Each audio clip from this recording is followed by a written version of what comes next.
Hi everybody, the topic of this lecture is gene expression. If you recall from our previous lectures, a gene is a segment of DNA located within a chromosome that codes for at least one product, and that product is most often a protein. How is it that a gene codes for a specific product or products? How is it that a gene directs the synthesis of a specific product or multiple products? These are a few of the questions that we will begin to answer with this lecture. However, it is important to first review some more structural details about nucleic acids. In our previous lectures, we established a foundation regarding the basic monomers of nucleic acids, being the nucleotide, and the overall architecture of DNA. Now we will build upon that foundation and look at the specific features of RNA that make it different from DNA.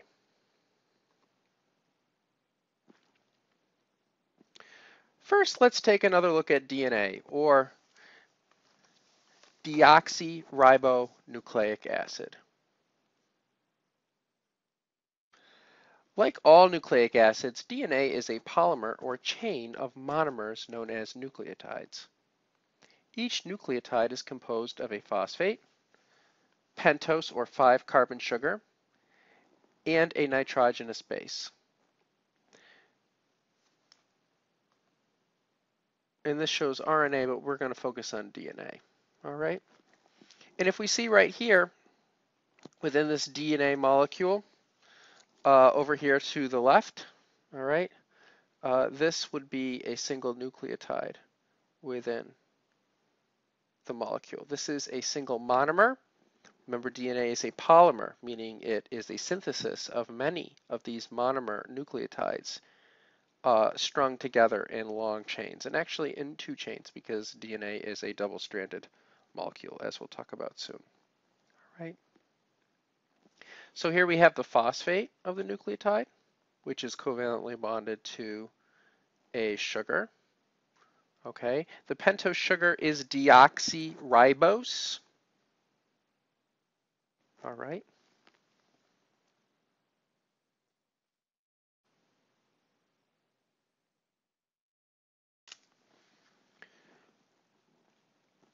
Thus, the deoxyribo in deoxyribonucleic acid. All right, it comes from the fact that the pentose sugar within the nucleotides of the molecule are deoxyribose. In general, nitrogenous bases can be broken down into 2 different categories based on 2 different or 2 basic differences in their structures.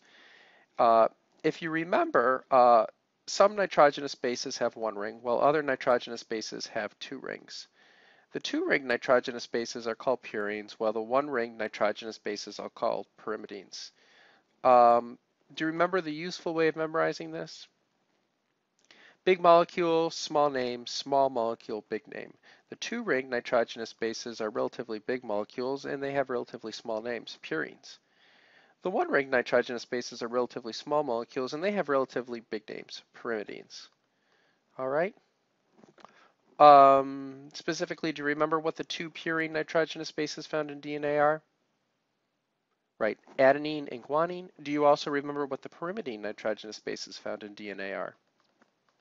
Right, thymine and cytosine. All right.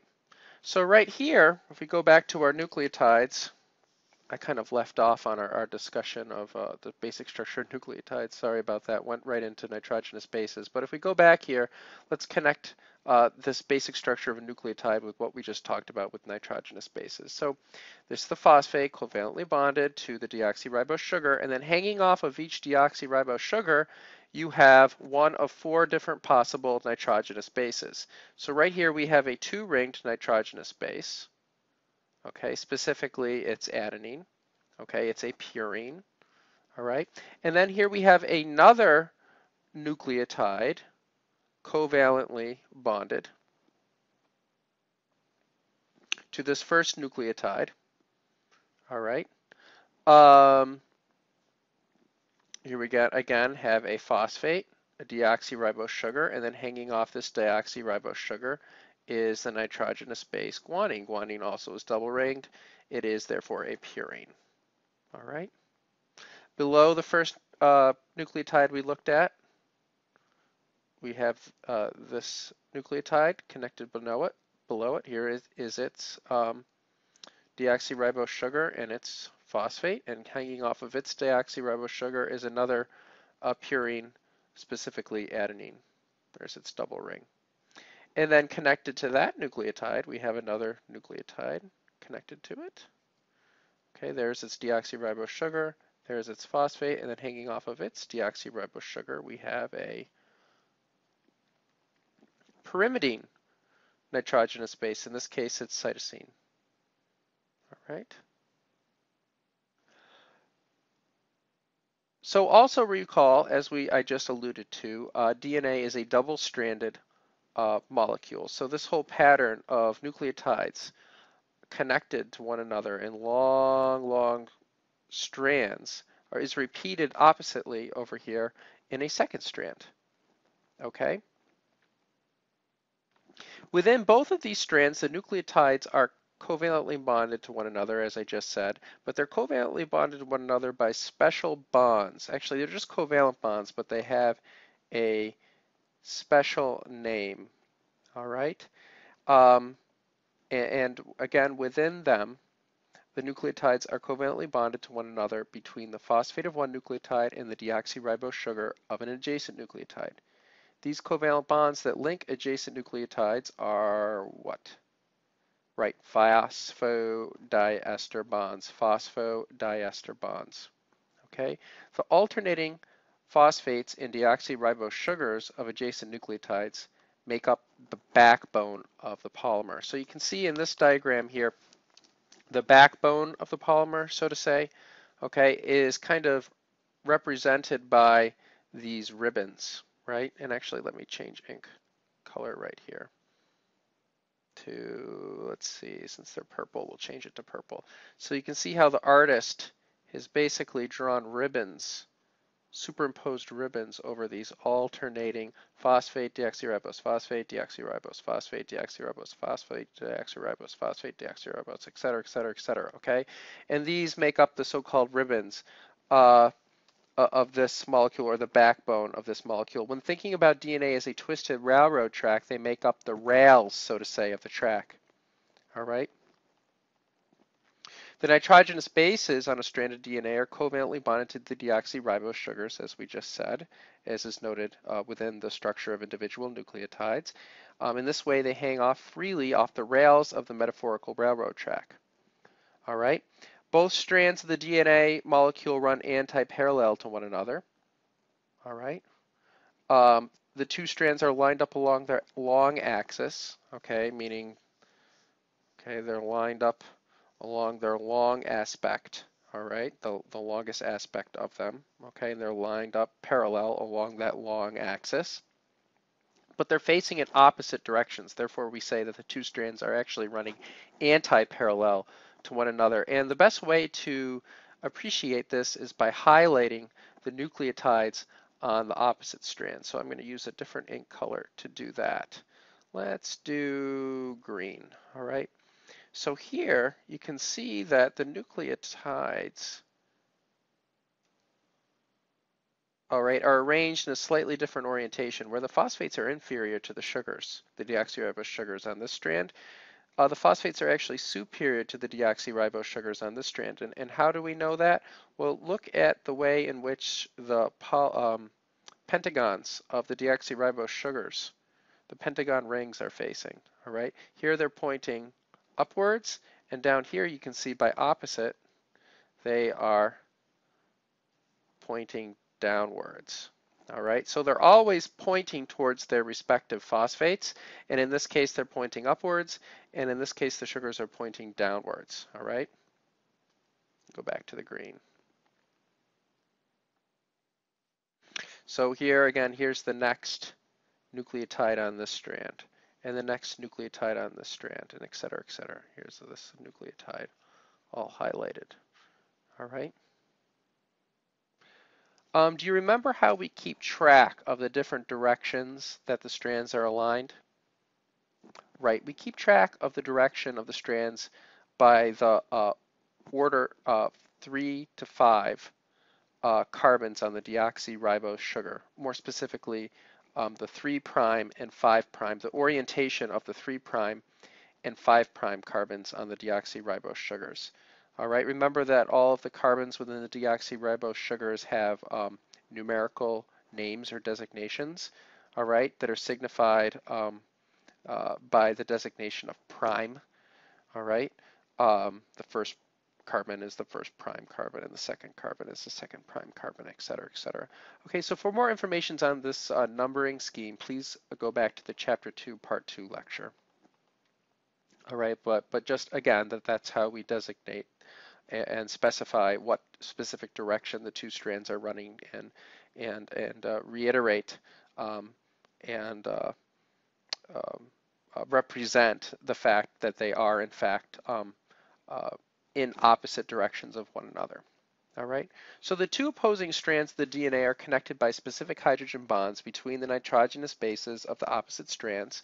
In this diagram, the hydrogen bonds are symbolized by dotted lines. All right, so you can see right here, go with orange.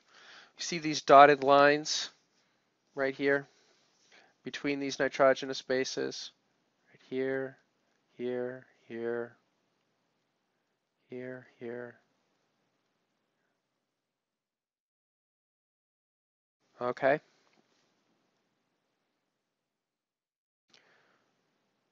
All right, so in this diagram, the hydrogen bonds are symbolized by the dotted lines, and recall that the specific purine nitrogenous bases are always paired or base paired with a specific pyrimidine nitrogenous base, and vice versa. So a primitive nitrogenous base is always base paired with a specific purine nitrogenous base, and we can see that here.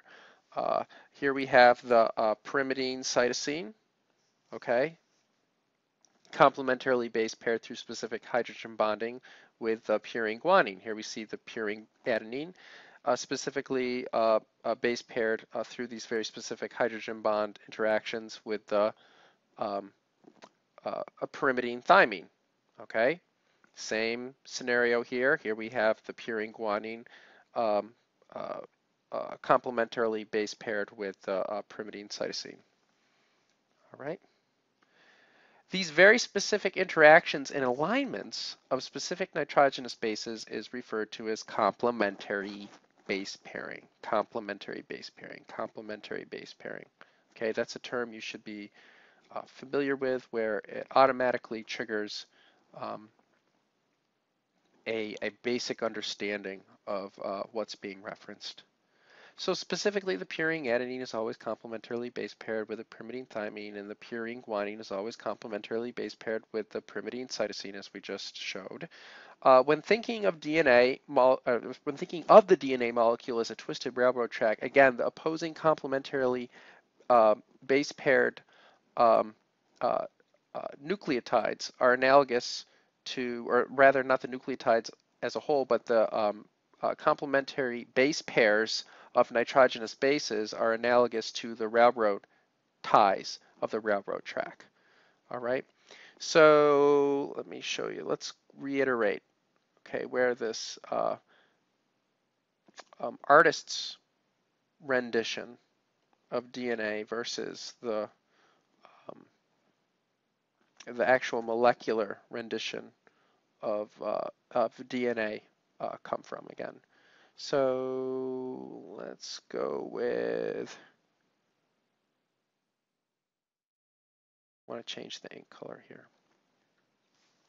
So again, the backbone of the molecule is the alternating deoxyribose and phosphate entities of the nucleotides that are connected together by phosphodiester bonds, okay, that make up, if you're thinking about it in terms of a twisted railroad track, these are what are responsible for making up the rails of the railroad track, okay? And then it is the nitrogenous bases that are facing inwards and complementarily base paired with one another via these specific hydrogen bonds that are responsible for forming the actual ties of the railroad track. All right. And remember that we symbolize the components of those ties based off of letters or colors representing the different nitrogenous bases. Okay, so here they represent cytosine as blue. All right, that's one half of a tie, and then it looks like guanine is kind of this reddish pink color, or I guess terracotta, if you will. Okay. And so this is the basis for these multicolored ties. And remember, in my diagrams that I drew, I always showed the purine component, because it's the larger molecule, as showing the larger color component of each tie. All right, and then we would similarly draw in adenine in such a way, because adenine is also a purine. It's a larger molecule. We'll show this in green. Okay.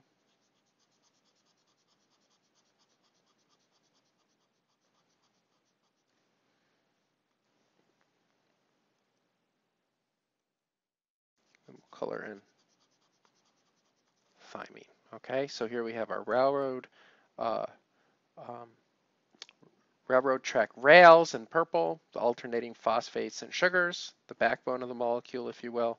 And then right here in the middle, we have the nitrogenous bases making up the ties of the railroad track, okay? With the purines always being complementarily base paired with a pyrimidine. More specifically, you always have the purine adenine complementarily base paired with the pyrimidine thymine, or you have the purine guanine complementarily base paired with the pyrimidine cytosine. All right. And therefore, you're always going to have the ties, okay, have either are composed of either one of these specific pairs. All right. So moving on, this all should be reviewed, but I think it's important to go back and reiterate these things, because again, this is how you're going to study for this course. Is you're going to employ a highly repetitive mode of studying. All right, where you're constantly going to be asking yourself, do I really understand this? Do I really know this? And if I don't, then I go back to my notes or I go back to the videos, and I just keep on going over it until I've developed a thorough mastery level understanding and recall.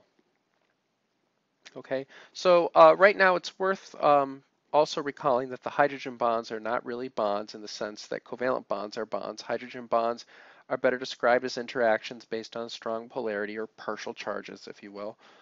As such, complementarily base paired nitrogenous bases of the two opposing strands can be separated fairly easily. Recall that when we discussed DNA replication, we stated that this process of separating the two opposing strands is accomplished by specific enzymes.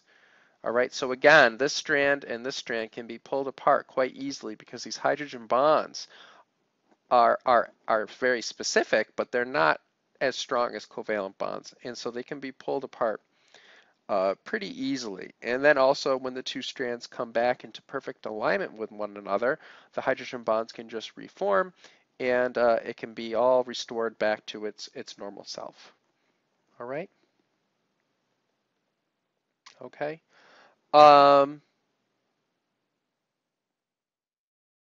So also remember along that line that complementary base pairing also ensures that newly synthesized strands contain complementary bases aligned with those of the original strands. Okay, remember when we talked about the semi-conservative mode of DNA replication. In this way, a single strand of double-stranded DNA has all the information necessary to replicate the opposing strands. So for a review of the specifics of DNA replication, please refer back to the lecture title, Chapter 2, Part 2. Now that we reminded ourselves of the structure of DNA, let's compare and contrast it to RNA.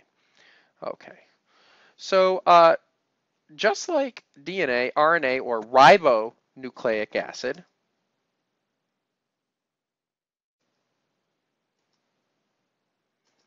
all right, is a polymer of nucleotides. However, there is one fundamental and striking difference between DNA and RNA. Can you guess what it is? Well, first of all, look at the two purple ribbons or rails of the DNA and the single blue ribbon of the RNA.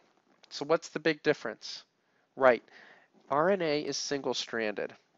In addition, the name ribonucleic acid, all right, hints at another important distinction between DNA and RNA. Instead of the pentose sugar deoxyribose, the nucleotides of RNA possess ribose pentose sugars. It is worth noting quickly that ribose and deoxyribose are very similar to one another in their structures. Deoxyribose is just a ribose sugar that is missing a hydroxyl or alcohol group. The deoxy in the deoxyribose refers to the fact that deoxyribose is a ribose sugar that is devoid, meaning it does not have a hydroxyl or alcohol group. Okay. And by the way, a hydroxyl group, people out there who have the notes in front of you, you can see this, but for people who don't, I'll just draw you what an alcohol group is really quick. Okay. In organic chemistry, this is what is referred to as an alcohol group, okay, an OH group. All right, so ribose has one, which deoxyribose does not, okay. Anyways, not to get too much into the chemistry of it, but I just want you to be able to understand the basic rationale about why these names are so close to one another, just slightly different, all right, and that to realize that it's really not that big of a deal. Okay, so another very important distinction between DNA and RNA is that RNA has the nitrogenous base uracil in place of the nitrogenous base thymine. Okay, so let's go back here, and here's the nitrogenous base thymine here on DNA. Okay, remember thymine is a, oh, let me go and get rid of all this stuff here.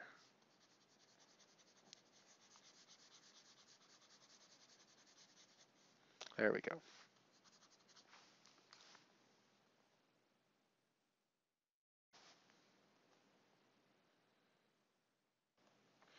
Okay, so and then let's take a look at uracil. So here's the corresponding uracil on the RNA molecule. Okay. So as you can see from these diagrams, both uracil and thymine are pyrimidines. They both have a single ring. In addition, just like thymine, uracil forms a specific complementary base pairing with adenine. In fact, if uracil is extremely close to thymine in its molecular structure. You do not need to know this, but it's interesting to note that uracil is the same molecule as thymine, except that it is missing a methyl or CH3 group. Okay, and actually, we can actually see this very specifically here on this diagram. So this is a methyl group. In organic chemistry, it's a CH3 group. This is what's referred to as a methyl group. Okay, this will be important to know when we talk about imprinting, okay, as a special type of mode of inheritance later on in the course. So this is a methyl group, and the thymine has this methyl group, whereas it is missing here on the uracil. Other than that, these nitrogenous bases are completely identical to one another. And I just wanted to point that out to you just because their names are so different. And yet the structures are nearly identical. So it's important to keep that in mind, that this change, whereas thymine is replaced with uracil in RNA, is really not that big of a deal.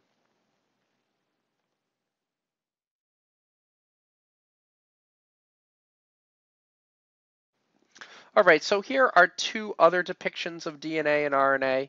Over here to the left, we have another depiction from another textbook. Up here at the top, you can see the specifics of what's under the hood in this molecule. You see the phosphate, deoxyribose, and nitrogenous base of one nucleotide of one strand, and here we have the nitrogenous base, deoxyribose, and phosphate of the nucleotide of the opposing strand. We can see that the two nitrogenous bases from the two nucleotides are forming are aligned due to the law of complementary base pairing that we talked about, where adenine is always complementarily base paired to thymine within DNA due to very specific hydrogen bonds. And then here we can see within the context of the stylized diagram that the ribbons represent the backbone of the molecule, or the rails of the railroad track, if you will, that just represent the alternating deoxyribose phosphates, deoxyribose phosphate, deoxyribose phosphate, deoxyribose phosphate of adjacent nucleotides, and that those adjacent nucleotides are connected together with special covalent bonds known as phosphodiester bonds.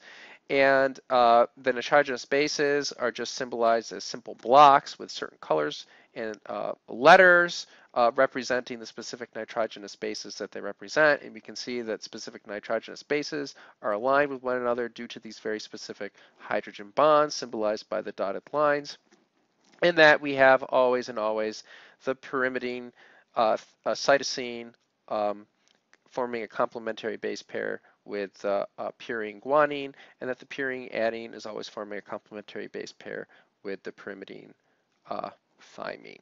And then down here at the bottom, we see another blown out version here. We see what's under the hood in the molecule, and we see another nucleotide here of phosphate deoxyribose sugar and nitrogenous base. And then here's the other nucleotide with a nitrogenous base, deoxyribose sugar, and a phosphate. And here connecting these two nitrogenous bases, the two opposite strands, are the very specific hydrogen bonds forming between these complementarily base paired nitrogenous bases, the pyrimidine cytosine with the pyrimidine guanine. All right, I know this is just a mouthful, and it's a lot of terminology to throw at you, but at this point it really should be review, and if it's not, then you need to go back in the lectures and really get this basic structure of DNA down, okay? So that I could even just give you a picture without any labels on it, and you could be able to explain to me what are these different components, all right? What is the rationale between complementary base pairing of nitrogenous bases? What's holding the two strands together? What do these dotted lines represent? All right, what's in the backbone of the molecule? Okay, how are nucleotides connected to one another? What is the special name for the covalent bond that connects these nucleotides together within the backbone of the molecule? These are all questions that I want you to be able to be able to answer for me. So it's worth going back and really learning this. And once you learn it, it's not too bad. Okay, so RNA is quite simple. RNA is just like taking one of these halves of this DNA molecule and separating it out and straightening it out in the case of this diagram. Okay, so right here we have the backbone of the molecule that's represented by this darker bronze color ribbon. Within this ribbon, we have the same thing that you find within this ribbon. You have alternating phosphate, ribose rather, not deoxyribose. The sugar that RNA has is ribose, so it's alternating phosphate. Ribose, phosphate, ribose, phosphate, ribose, phosphate, ribose, phosphate, ribose, phosphate, ribose, phosphate, ribose, phosphate, ribose. Okay, and then hanging out off those ribose sugars are different nitrogenous bases, which are symbolized by certain colors and letters applied to these blocks. Here's adenine, guanine. And then remember, instead of thymine, if this was DNA, this would be thymine, but it's not DNA, it's RNA, and so therefore this has the nitrogenous base uracil, cytosine, guanine, adenine, and again, uracil. Remember, uracil is not that different than thymine. The only big difference is that whereas thymine has a methyl group on it, uracil does not have that methyl group on it.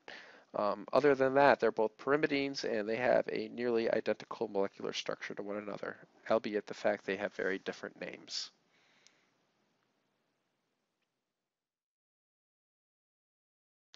So now let's talk about different forms of RNA. RNA comes in three different forms: messenger RNA or mRNA, transfer RNA or tRNA, and ribosomal RNA or rRNA. All right. Um, Messenger RNA is a long complementary strand of the template strand of DNA for a gene. What does that mean? Well, we will look at this in more detail shortly. However, for now, we can think of messenger RNA as being a transcript for a gene.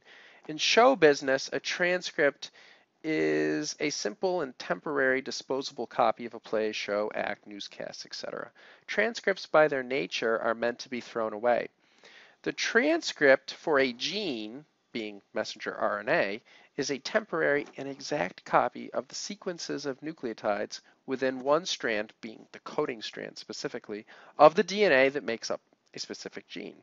All right? In this way, messenger RNA delivers the information contained within the coding strand of a gene to the organelles responsible for synthesizing proteins. By the way, do you remember from general biology what the organelle is called that's responsible for synthesizing proteins? Right. The organelle responsible for synthesizing proteins in the cell is called the ribosome. Within the ribosome, the proteins are synthesized according to the information coded within the messenger RNA. Remember that this information coded in the messenger RNA is ultimately the information that is coded within, within the coding strand of the DNA. Okay, so now let's take a look at here. This is just messenger RNA. It's just a long, single-stranded molecule, okay, of nucleotides strung together. All right, so it's basically identical to the structure that we first introduced you to, the more generic structure when we first started talking about the structure of RNA. And we'll talk about more of that, specifically how messenger RNA acts as a transcript, okay, in the process of going from the nucleotides, the specific sequence of nucleotides within the coding strand of DNA, and being able to create a transcript of that information, which then can be delivered outside of the nucleus to special organelles called ribosomes, which then translate the code within the messenger RNA into a specific sequence of amino acids within a specific protein. We'll talk all about that coming up shortly. So, speaking of translation, transfer RNA or tRNA acts as the decoder molecule that translates the code contained within the messenger RNA, okay, or mRNA, into a specific sequence of amino acids. Remember that proteins are composed of amino acids covalently bonded to one another. That's what a protein is. A protein is a polymer of amino acids. It's composed of a long chain of amino acids connected to one another. In this way, tRNA acts as the means to translate the information contained within the gene and messenger RNA and uses that information or is able to translate that information into a specific sequence of amino acids within a protein. All right. So notice that the structure of tRNA is quite different than the structure of messenger RNA. In order to interpret this depiction of tRNA, realize that the blue string looped into the shape of a cross is actually a single-stranded molecule of RNA. Okay, so let me show you this right here. Let's get out the blue pen. So you see this big long blue loop right here? This is actually one long single strand of RNA. Okay.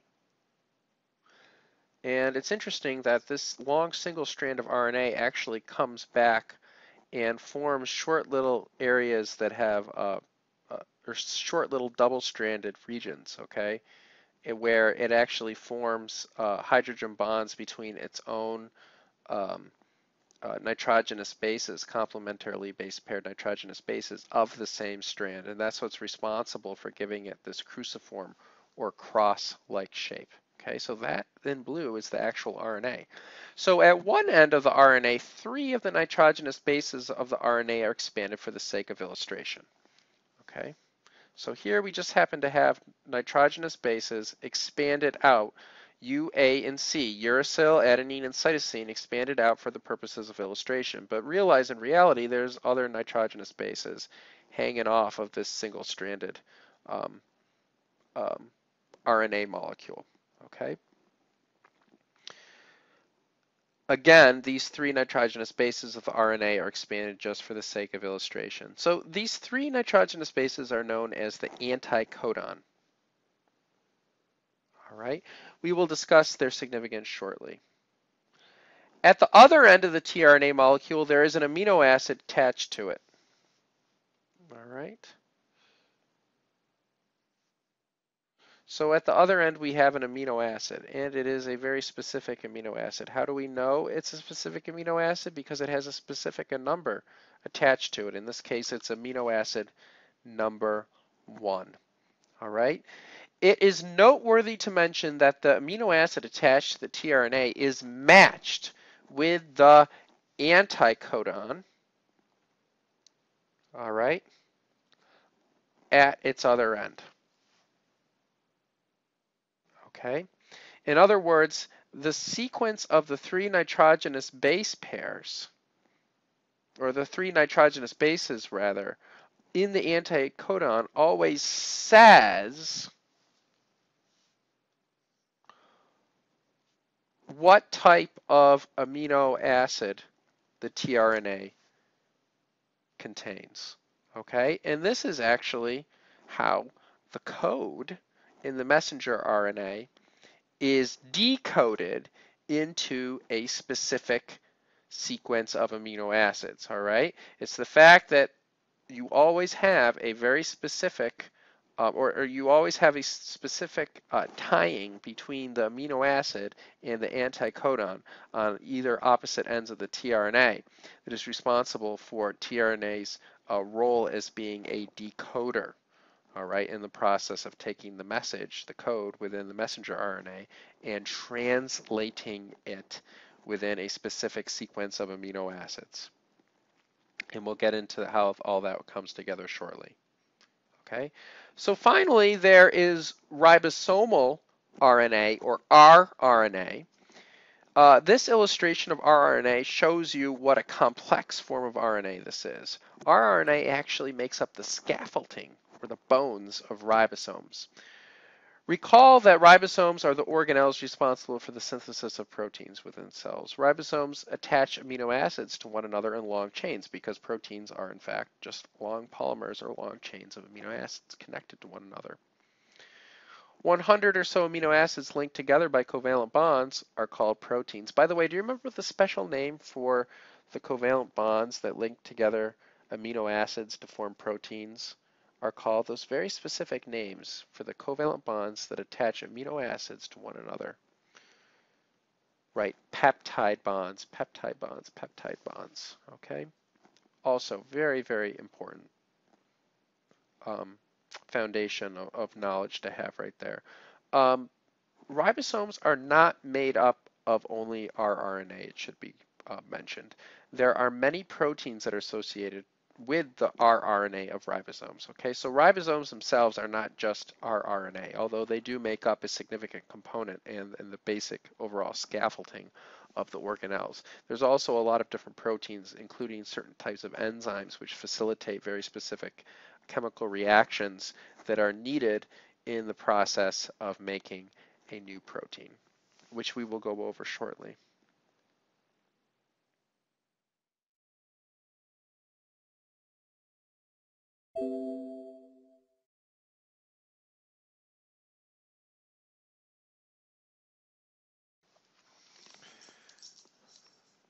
All right, so while we did not call it by this name, when we discussed the roles and functions of the various forms of RNA, we were really talking about what is known as the central dogma of molecular biology. The central dogma of molecular biology states that the information contained within genes of DNA is transferred to a temporary transcript known as messenger RNA. The information contained within the messenger RNA transcript is then translated into a specific sequence of amino acids within a protein. All right. So again, the information contained within the genes of the DNA is transferred to a temporary transcript known as messenger RNA. All right, so the transcript here is messenger RNA. So the information within the DNA is transferred to this temporary transcript called, or known as messenger RNA. Okay? The information contained within the messenger RNA transcript is then translated into a specific sequence of amino acids. And as we said before, proteins are simply long chains of amino acids. So where we're going with all this is that the information contained within the messenger RNA is then translated into a specific sequence of amino acids that becomes a protein. All right? So as we've stated before, the information within a gene is contained within the specific sequence of nucleotides within one strand of the DNA, the coding strand. This specific sequence of nucleotides within the coding strand of DNA within a gene is then transferred to the specific sequence of nucleotides in a messenger RNA molecule. All right? Again, in ribosomes, this specific sequence of nucleotides within the messenger RNA is then translated into a specific sequence of amino acids within a protein. The molecule that decodes the sequence of messenger RNA so that it can be translated into a specific sequence of amino acids is called tRNA. All right? And actually that process by which the information within the nucleotides of the messenger RNA is translated into a specific sequence of amino acids is aptly called translation. Okay, so this arrow right here represents the process of translation. And then also, this is going back a little bit, the process by which we take the information within the coding strand of DNA and transfer it to a temporary transcript known as a messenger RNA. This process is known as transcription.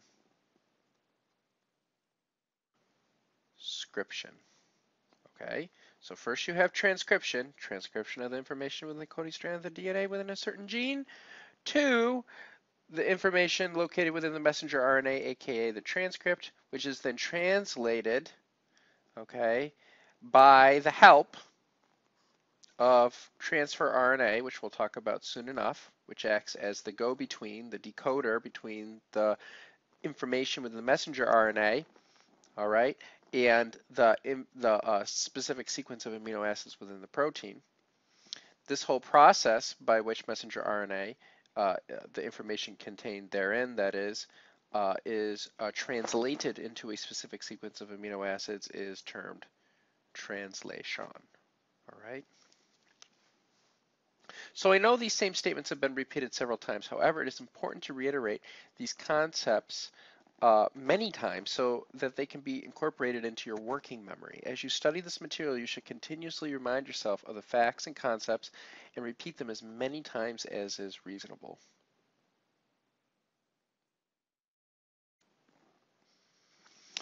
Now we will discuss specific mechanisms by which the central dogma of molecular biology operates.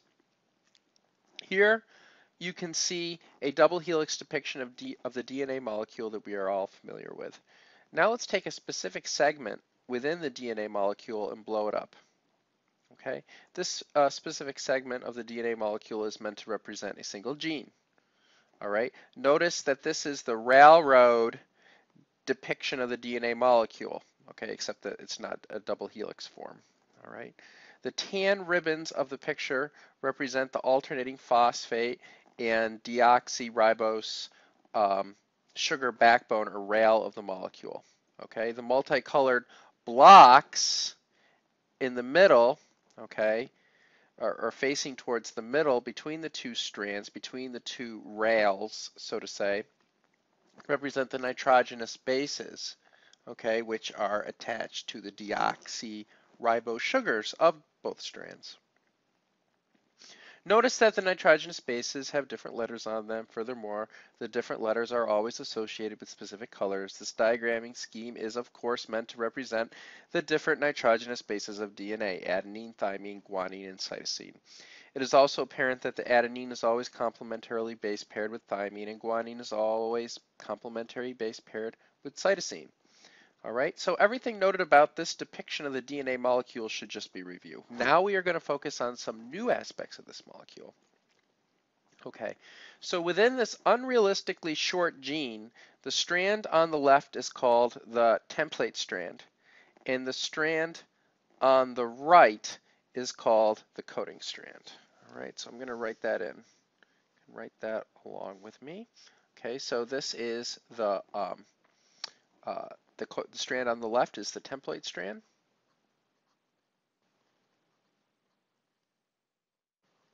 Okay, and the strand here of the DNA molecule on the right is the coding strand.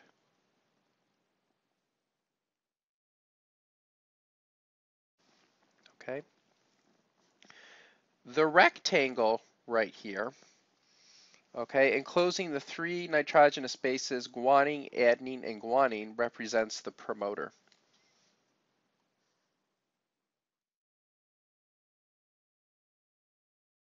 Notice that the promoter is on the template strand.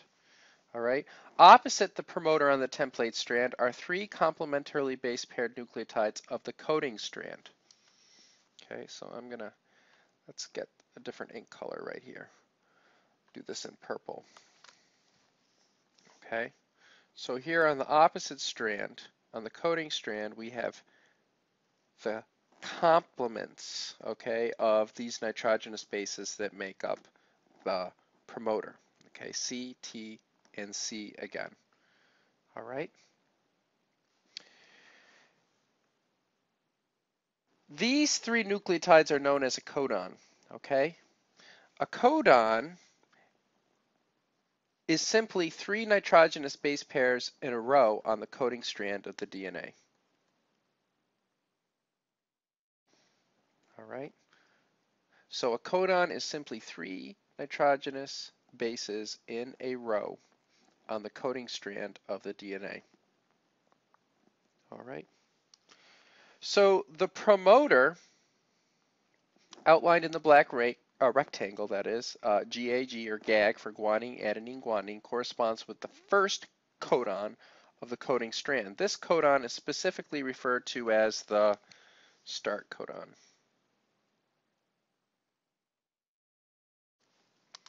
All right. So now what we're going to do is we're going to separate the two strands from one another.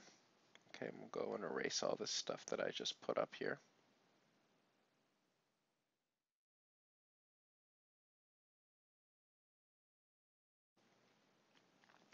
So we just separated this DNA molecule, and remember, we can easily do that because of the hydrogen bonds that are responsible for the complementary base pairing that ties the two strands together can easily be broken because they're not as strong as covalent bonds. They're really just chemical interactions. All right. So again, right over here, this is still the template strand.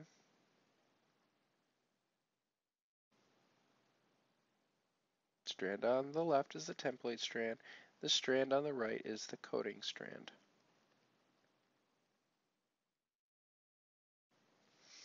All right. So the next step is the blue oval. All right, so here we can see a blue oval-like structure attaching itself to the promoter. This blue oval is meant to represent a special enzyme called RNA polymerase.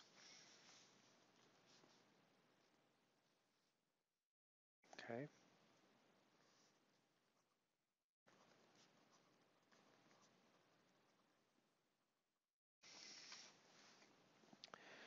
Much like DNA polymerase, the job of RNA polymerase is to string nucleotides together as it matches the nitrogenous bases of those nucleotides with their complementary nitrogenous bases found on the existing or template strand of DNA. All right. The main difference between RNA polymerase and DNA polymerase is that RNA polymerase synthesizes new complementary strands of RNA based on a single DNA strand. Specifically, RNA polymerase synthesizes a new strand of messenger RNA or mRNA that is complementary to the template strand of the DNA molecule for the coding sequence of a specific gene. All right. So this all sounds like a little bit of jargon, but we'll see in action with some very crude animations exactly what I'm talking about next. So now let's look at the actions of RNA polymerase. It's a lot easier to understand it by actually looking at the pictures and seeing the movements and the changes, all right, in these images. So now we're going to shift over here where we're actually going to see RNA polymerase in action. Okay, so once the RNA polymerase is bound to this promoter region in the template strand, we're ready to go.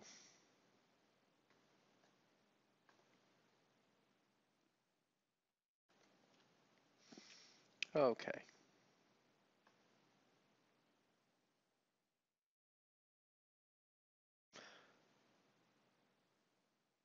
So as this RNA polymerase moves downwards, it lines up complementary RNA nucleotides with the template strand of the DNA. All right, so now let's look at that. Moves down, okay? So as it lines up, and actually let's zoom in so we can see this. So as it lines up nucleotides, one by one, okay, so that they are aligned with their complementary base pairs on the template strand of the DNA.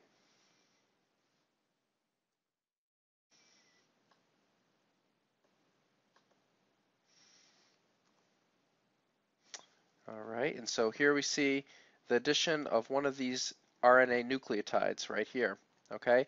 Once they are aligned with their respective complementary base pairs on the template strand, they are then fused together to create this long, continuous backbone or ribbon, all right, that connects the RNA nucleotides together in a polymer, okay? This is the making of messenger RNA, all right? Eventually, the RNA polymerase will reach a nucleotide triplet, 3 specific nucleotides in a row on the template strand that corresponds with a stop codon on the coding strand, all right? And so basically, this whole concept of triplets is related to promoters. So over here on the template strand, just want to make sure that we're zoomed out here. Okay, good. So over here on the template strand, we can think about the successive groups of 3 nucleotides that follow the promoter region. We can think about them as being triplets. Okay, so this is a triplet, and this would be a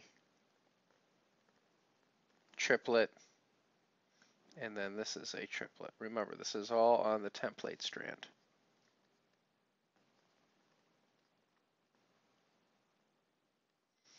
All right, and then here's another triplet. All right. These triplets correspond with specific codons, all right, which are their the result of complementary base pairing of nitrogenous bases with the triplets, okay? And those are located over here on, of course, the coding strand. Codons are located on the coding strand, okay? Finally, we're going to reach a triplet here, and I'll show you right here, that is going to correspond with, get rid of that arrow. We're going to reach a triplet here, which is going to then correspond with a codon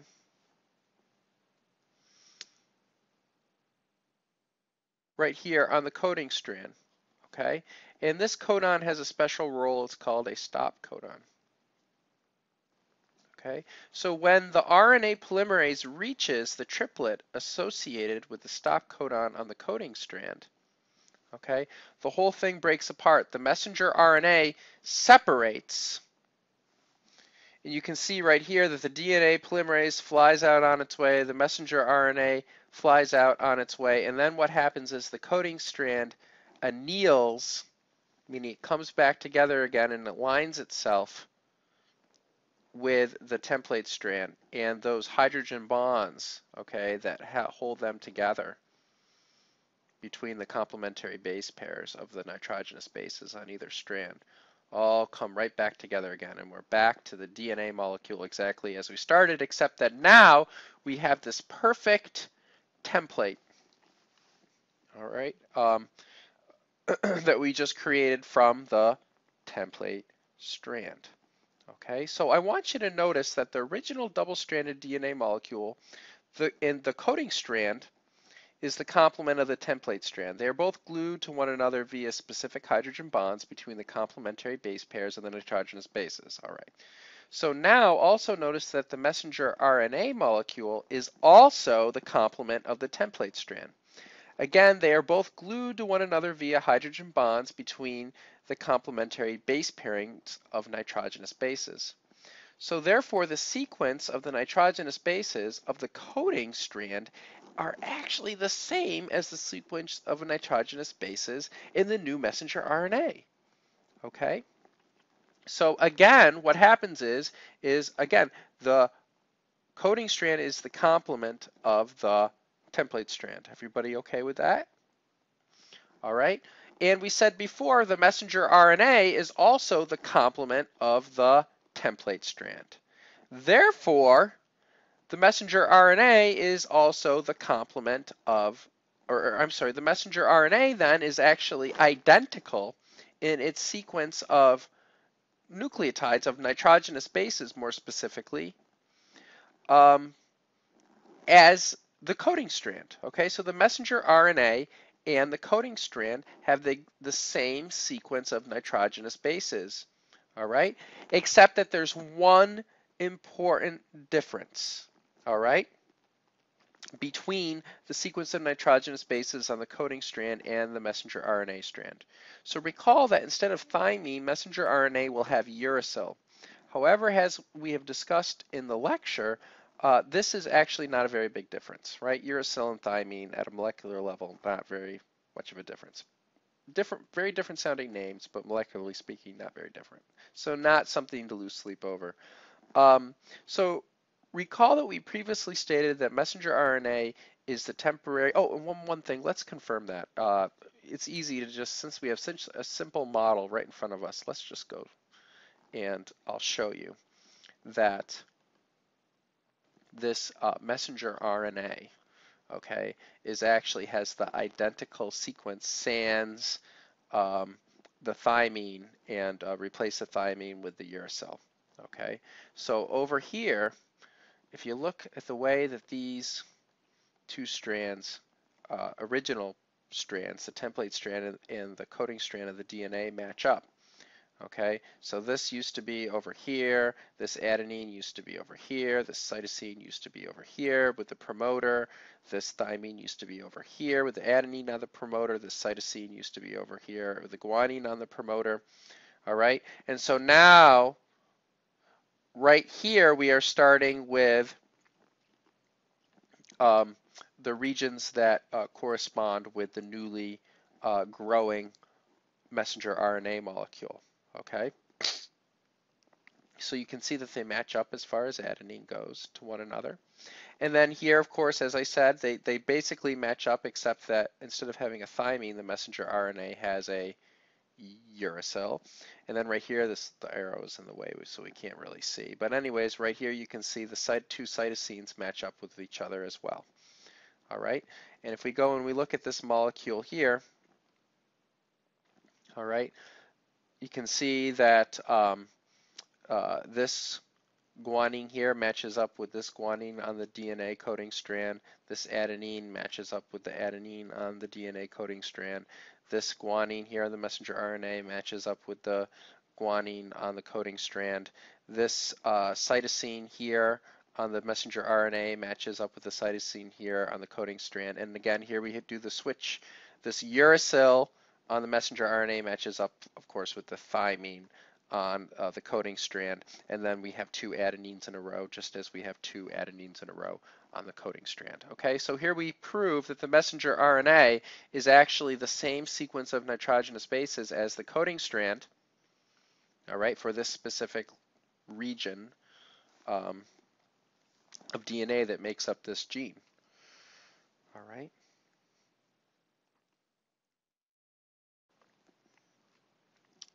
Okay.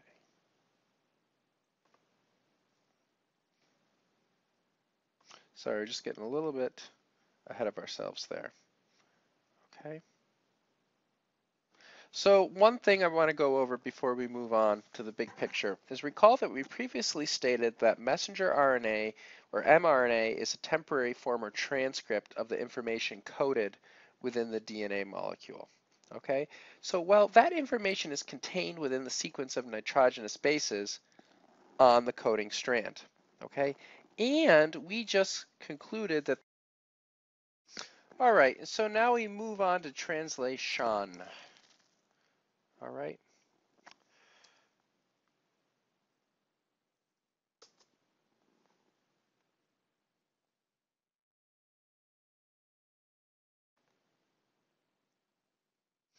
All right, so to the left you'll notice a depiction of the nucleus of a cell. The squiggly line represents, right here, let me get this pen tool out. So the squiggly line right here, squiggly green line, represents a strand of messenger RNA that is recently detached from a specific stretch of the template strand within a DNA molecule. As we have said before, this messenger RNA molecule contains the sequence of nitrogenous bases that coincides with the sequence of nitrogenous bases on the coding strand within the coding region of a gene. The arrow symbolizes that this newly minted messenger RNA transcript then moves out through the pore in the nuclear envelope and out into the cytosol, which is another name for the intracellular fluid of the cell. This messenger RNA transcript is carrying within its sequence of nitrogenous bases the information needed to construct a specific protein. However, as we have stated before, the construction of new proteins is performed out in the cytoplasm by either free or fixed ribosomes. Thus, the messenger RNA acts as a messenger of this information, right? Because the DNA itself cannot act as its own messenger. It cannot get out of the nucleus. It cannot get out of the nucleus, and therefore it cannot reach the ribosomes, which are out in the cytosol. In the next sequence, labeled as number 1 in the left corner, the green messenger RNA strand attaches itself to the small subunit of a ribosome. All right. The small subunit of the ribosome is the blue bean-shaped structure with two arched cavities within it. All right. So right here, let me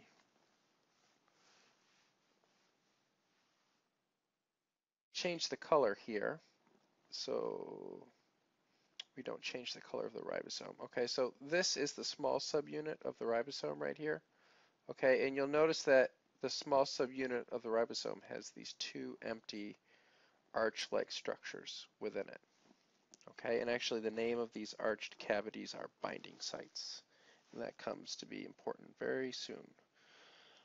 All right, so now what we're going to do is we're going to have the messenger RNA molecule attach itself to the small subunit of the ribosome. Okay, so recall that from the previous lecture that RNA, or actually, I'm sorry, previously within this lecture, that is, that RNA comes in 3 different forms: messenger RNA, tRNA, and rRNA. Recall that rRNA is the type of RNA that composes the scaffolding of ribosomes. Keep in mind that when we explore the structure of ribosomes, that within these blue blobs or bean-like structures, there are highly elaborate coils of RNA interacting with specific proteins. The messenger RNA aligns itself within the small subunit of the ribosome so that the first codon of the messenger RNA, which mirrors the first codon of the coding strand of the DNA, fits within the first binding site. So these messenger RNAs, remember, they reflect the same sequence, or relatively almost the same sequence of nitrogenous bases, with the one exception that thymine is replaced with uracil. But other than that, the same sequence of nitrogenous bases as the coding strand of the DNA, okay, or the coding strand of the gene of interest, okay? So as a result, the codons, remember the codons are those three nitrogenous base subcompartments or subcomponents of the coding strand, okay? So that every three nitrogenous bases in the coding strand represents a single codon, right? Which coincides with a related a triplet on the template strand. Well, it turns out because the messenger RNA mirrors the sequence of nitrogenous bases in the coding strand, we also call every three nitrogenous bases a codon, okay? So this is the first codon, okay?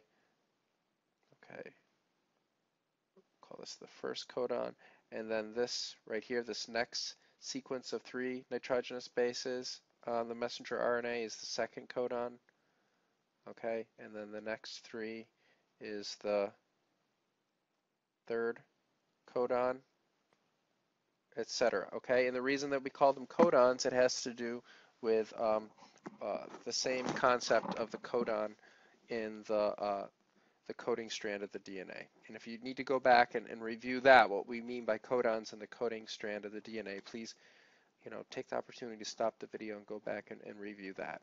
All right, and then also make sure you understand how the messenger RNA and the coding strand are so similar to each other and why they're so similar to each other.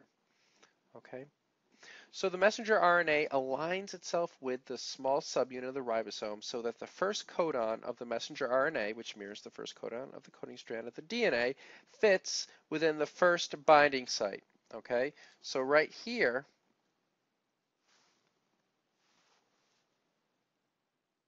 this open cavity, arched cavity, is the first binding site. So the first codon in the messenger RNA aligns itself within the first binding site. All right?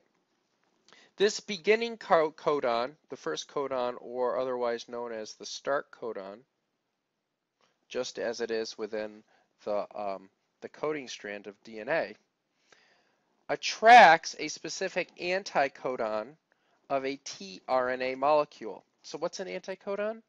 Let's review the structure of tRNA again. Okay, so let's bring in a tRNA molecule next. There it comes. Okay, so tRNA is depicted as the blue string looped into a cross shape. Recall that the blue string looped into the shape of a cross is actually a single-stranded molecule of RNA. At one end of the RNA, three of the nitrogenous bases of the RNA are expanded for the sake of illustration, just as we talked about before. These three nitrogenous bases are known as the anticodon. All right, so this anticodon on the tRNA, by the way, let me label this as such. This is a tRNA, if you remember. So the anticodon, okay, is this triplet of nitrogenous bases, okay, on this inferior aspect of the tRNA, the transfer RNA, okay? And you'll notice immediately that the nitrogenous bases of the anticodon are the complements, okay, of the nitrogenous bases of the codon of the messenger RNA. Right? So right? U is a complement of A is a complement of U, and C is a complement of G, all right? And remember that we have U instead of thymine here on the tRNA, and U, or uracil rather, instead of thymine on the messenger RNA, because of course tRNA and messenger RNA are of course both RNA. Okay, it doesn't have thymine, it has uracil instead of thymine. All right, so here we can see we have a setup here where complementary base pairing due to specific hydrogen bonds are going to occur, okay? And they are going to cause this anticodon to want to stick to this codon, all right? Also notice at the other end of the anticodon, we have an amino acid, and it's a specific amino acid. We know that it's a specific amino acid because it has a specific number that designates it, okay? Again, it is noteworthy to mention that the amino acid attached to the tRNA is matched with the anticodon on the tRNA. In other words, the sequence of the 3 nitrogenous bases of the anticodon always says what kind of amino acid is attached to the tRNA. Okay? I can't say that more than enough times, all right? The sequence of nitrogenous bases on the anticodon, right, always says what type of amino acid is attached to the tRNA. In this particular case, a tRNA with the anticodon UAC is connected to the specific amino acid labeled number 1. Therefore, a tRNA with the anticodon UAC will always, always, always, always, and always be connected to the specific amino acid labeled number 1. Right now is not important what the actual identity of the amino acid is, all right? As long as you make the connection between the specific anticodon of a tRNA always being affiliated with a specific amino acid, you're good for now, all right? So now that we've discussed or we reviewed the basic structure of tRNA, recall that the beginning or start codon of messenger RNA aligns itself within the first binding site of the small subunit of the RNA, okay, or of the ribosome, that is, the ribosome made up of ribosomal RNA, and that attracts a specific anticodon of the tRNA molecule. Why is a specific anticodon attracted to this specific codon within the first binding site? Okay, I already gave the reason for it. The reason is that a specific anticodon of a specific tRNA molecule that is attached to a specific amino acid is attracted to the mRNA codon resting within the first binding site of the ribosome because their sequence of nitrogenous bases are complementary to one another. Whereas the first codon of the messenger RNA reads AUG, the anticodon of the tRNA associated with amino acid number 1 reads UAC. As a result, the uracil of the anticodon will form a base pair with the adenine of the codeine, or the codon, not the codeine, the codon. The adenine of the anticodon right here will form a base pair with the uracil of the codon, the middle uracil of the codon, all right? And the cytosine of the anticodon will form a base pair with the guanine of the codon. Recall that the basis of this base pairing, okay, is from the very specific hydrogen bonds between very specific purine and pyrimidine nitrogenous bases, okay? So keep in mind also that adenine will form a complementary base pair with uracil and not thymine, as is the case in DNA, because messenger RNA and tRNA are both forms of RNA. You will only complementarily base pair within pairings within codons and anticodons between adenine and uracil, all right, and of course between guanine and cytosine, as is the case in DNA, all right?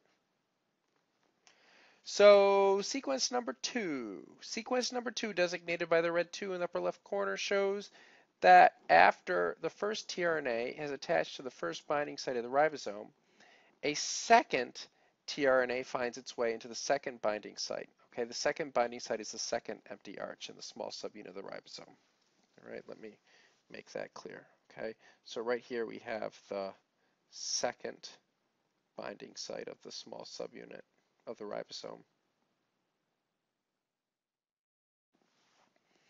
All right, so here it comes. Watch for it. Well, I'm sorry. Actually, first of all, we have to add the large subunit of the ribosome. Comes to help out. All right, but now let's add in the second one here. All right, so here it comes.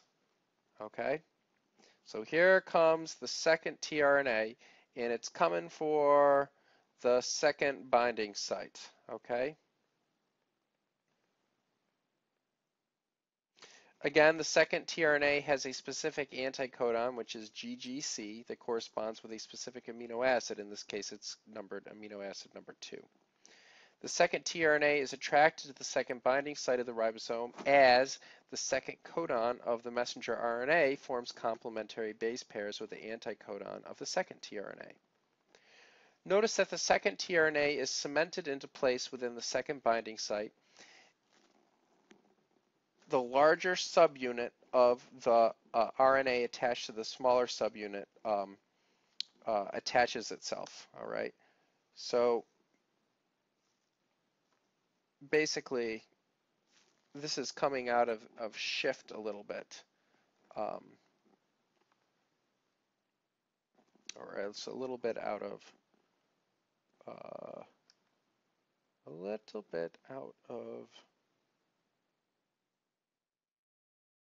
sequence here.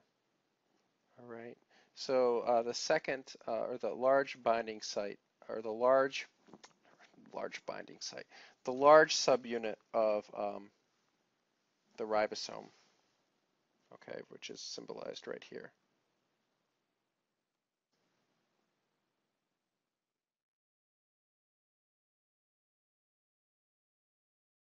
The large subunit of the ribosome, okay, is going to attach as soon as the second tRNA enters the second binding site. Okay.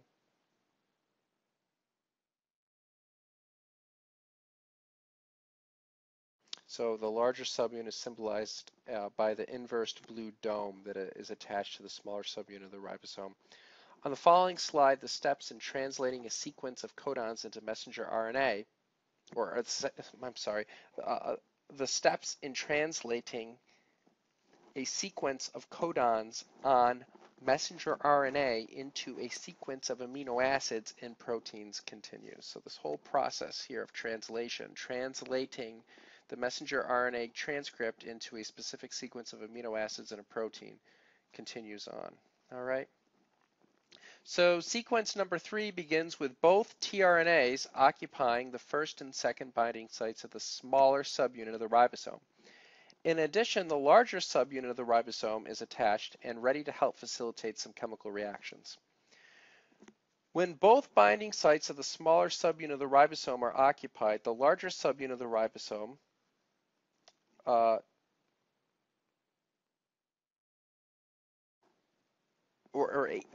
when both binding sites of the smaller subunit of the ribosome are occupied and the larger subunit of the ribosome is in place, a special kind of covalent bond called a peptide bond is created between the amino acids attached to the tRNAs, which are attached to the second and first binding sites. All right. So next, the lightning bolt symbolizes that the covalent bond, and by the way, right here, I should show you this. This is the new peptide bond, okay? Covalent bond between these two adjacent amino acids immediately after they are both anchored into their respective, formed immediately after their respective tRNAs are anchored into the first and second binding sites. All right, As soon as that occurs, as soon as the first and second tRNAs are anchored into the first and second binding sites, a new covalent bond, specially called or specially referred to as a peptide bond, is going to form between these two amino acids. Okay. Next, the lightning bolt. Watch for the lightning bolt. The lightning bolt symbolizes the covalent bond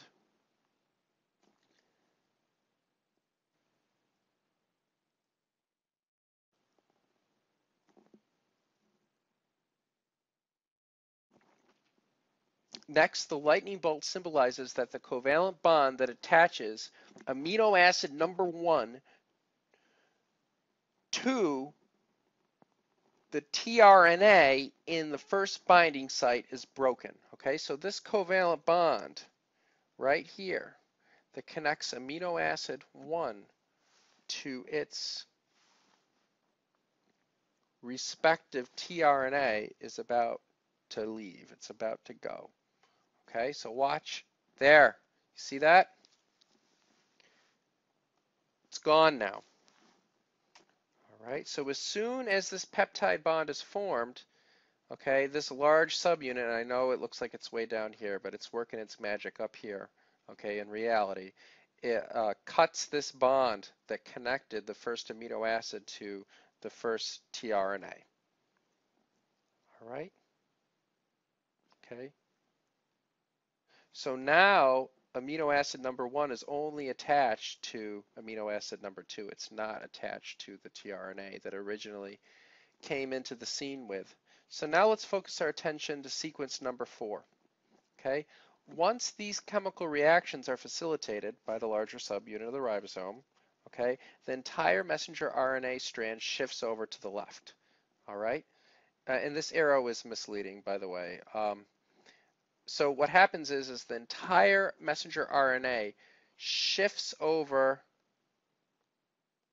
to the left. It's almost like a typewriter ribbon. You know how, I don't know if you guys ever seen how a typewriter works, but every time that you type, okay, the ribbon, okay, which is like this ink impregnated band, all right, that the typeface ends up hitting against, and then hits the typeface hits against the typewriter ribbon, all right, and leaves an ink impression on the paper. All right, well, every time the typeface hits the ribbon shifts over. So it's the same type of thing here, where every time you make this covalent bond between the first 2 amino acids connected to the first 2 transfer RNAs, and then the covalent bond connecting the first amino acid to the first tRNA is broken, the whole messenger RNA is shifted over to the left, and this tRNA, or what used to be tRNA with an amino acid 1 attached to it, ends up getting ejected out. All right, and the second tRNA, which was bound to the second codon in the second binding site, now gets shifted over to the first binding site. Okay, so right over here, this codon is actually codon, or it's the second codon, okay, but it's in the first binding site. It was shifted over to the first binding site. All right, and you can see just kind of hanging on here still is the amino acid number 1, which you recall in the previous step, step number 3, was covalently bonded to amino acid number 2. All right.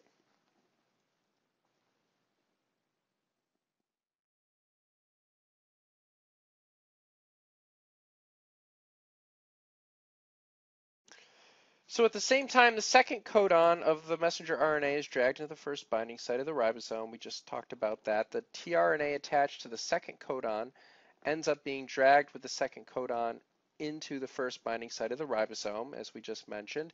As a result, the second binding site of the ribosome is now occupied by the third codon. Okay, so right here, this is codon number 3. This is the third codon. So the third codon is in the second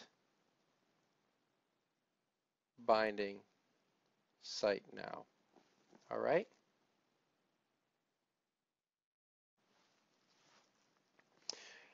However, soon the correct tRNA, which possesses an anticodon that is the complement to the third codon of the messenger RNA, finds its way into the binding site. So now let's do that.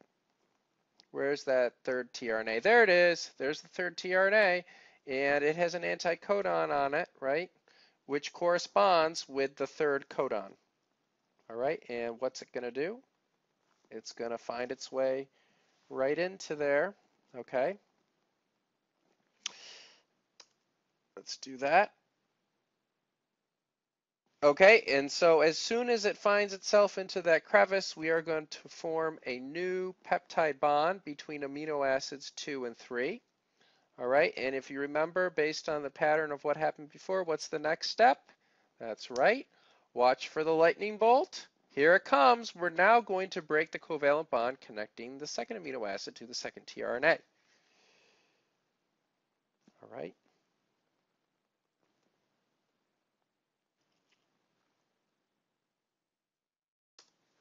And so now we have both amino acids 1 and 2 are completely detached, all right, from tRNAs of which they came into the scene with. All right, so in the production of a specific protein, which has over 100 amino acids linked to one another by these special covalent bonds, which you remember are referred to as what? It's very important that you know this. That's right. They're just covalent bonds rather, but they have a special name to them because they're between amino acids. We call them peptide bonds. All right. After the formation of every peptide bond between two adjacent amino acids and the breaking of the covalent bonds between the tRNAs in the first binding site and its respective amino acid, the mRNA would continually shift to the left by an increment of 1 codon. So soon, 100 or more amino acids would be linked together by peptide bonds. However, for the sake of brevity, this illustration does not show the formation of hundreds of linked amino acids.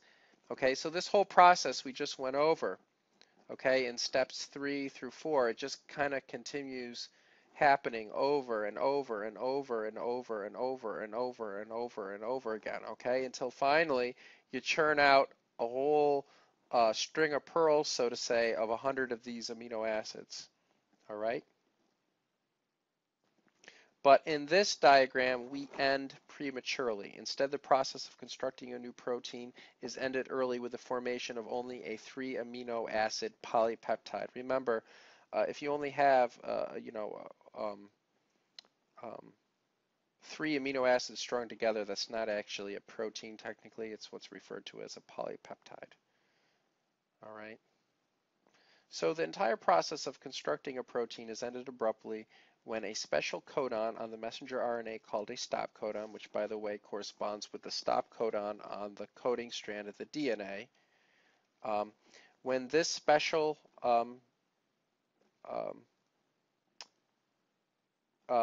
stop codon within the messenger RNA enters the second binding site of the ribosome.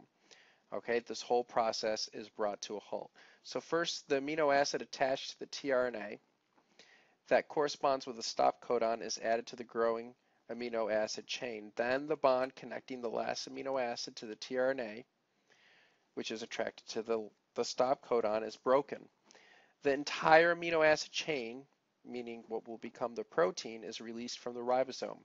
At the same time, the smaller and larger subunits of the ribosome fly apart and the mRNA is ejected out of its place on the smaller subunit. Okay, so that's what we're going to show now. Next is finally when the last tRNA, which corresponds with a stop codon, and in this case, the third codon is actually a stop codon. Okay, when the stop codon finds its way into the second binding site and the appropriate corresponding tRNA makes its way in there, we form a break between the covalent bond and we form a break in the covalent bond between this tRNA and its amino acid, and the whole process just stops. Okay, there is no shifting over of the messenger RNA. The whole thing just ceases. All right, and the next step is that this chain of amino acids goes on its way. Okay, and then the small and the large subunits fly apart. Okay, and then the messenger RNA goes out on its way. Okay. The messenger RNA is then broken apart within the cells. Remember that we refer to messenger RNA as a transcript because transcripts are documents that are meant to be thrown away once they are used. In the case of this illustration, only a small 3 amino acid polypeptide is ejected. However, keep in mind that in reality, a protein containing hundreds of amino acids linked together would be released. This entire process of producing the specific sequence of amino acids specified by the specific sequence of codons within a messenger RNA strand is called translation. All right? Recall from general biology that the sequence of amino acids within a protein is called its primary structure. All right? So right here we have a primary structure, which is just the sequence of specific amino acids, which are symbolized by these yellow dots. All right. This sequence of amino acids dictates how the protein will fold into more complex secondary and tertiary structures. So here are the secondary structures. All right, very common characteristic secondary structures. If you remember from anatomy and physiology or general biology, here's the beta sheet, and here's the alpha helix in a random coil. All right, all based on hydrogen bonds that occur between the side groups or R groups of the amino acids. All right, and then what happens is the secondary structures then kind of come together and interact with each other by a variety of different chemical interactions or even covalent bonds to form tertiary structures. All right, and then multiple proteins from separate amino acid chains, which have their own tertiary structures, come together to form quaternary structures, okay, or fourth level structures. All right. So the interactions between the different amino acids, okay, and more specifically their side chains or R groups of the protein's primary structure that bring about the secondary, tertiary, and quaternary structures are beyond the scope of this course, all right? However, in the scope of your overall biology education, they may be good concepts to review.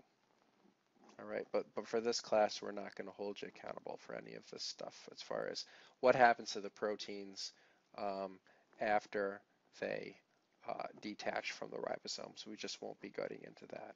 Still important, important concepts to understand, but we will not go into it any further than that. All right. So let's just quickly go over the fates of proteins.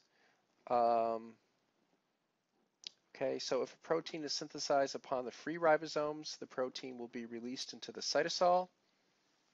Okay, so here's the protein product of a free ribosome kind of going off and floating around into the cell.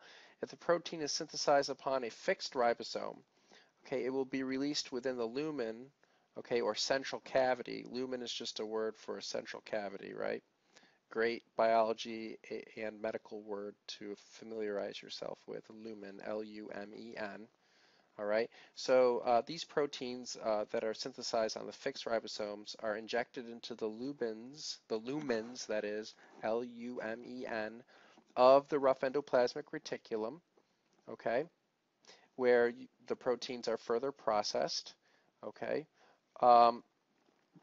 and they may eventually be packaged, okay, into vesicles, which will go through a series of processing events, which may ultimately end up being destined to coalesce with the plasma membrane of the cell, okay, and result in their contents being spewed outside of the cell through a process known as exocytosis. Also, this is a word you should be somewhat vaguely familiar with from anatomy and physiology and general biology.